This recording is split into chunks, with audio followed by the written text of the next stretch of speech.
Alright geng, Assalamualaikum semua. Saya ke tidak selamat datang ke channel Void Kailan 78. Hari ni saya akan abosi satu benda. Ni Stadium Metafight BB10. Okay, sebelum saya nak buka ni, jangan lupa subscribe, like, komen dan notification buka. Okay, terus kita buka dulu coy. Bahasa Cina ni, satu dari sini. Wow, makin cantik stadium ni. Okay, walaupun fake atau original Takatomi boleh je, Takatomi dia murah kot. Dia second macam mana? Oh, second cantik oh. Masalah, oi cantik oh.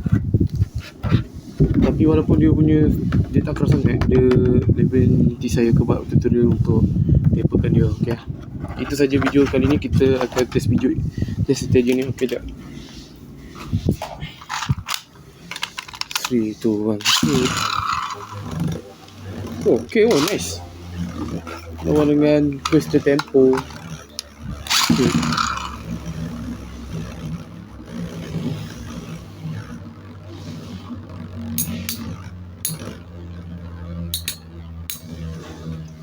Ni sebenarnya Metafight Beyblade tau guys.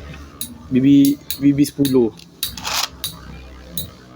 Walaupun dia coffee pada Takatomi, bagi saya bagus lah. Sebab brand sekarang ni dia tak so cari kan. Okay, itu saja video kali ni. Saya test video ni. Okay, bye guys. Jangan lupa subscribe, like, komen dan notification buka. Okay, bye semua. Bye.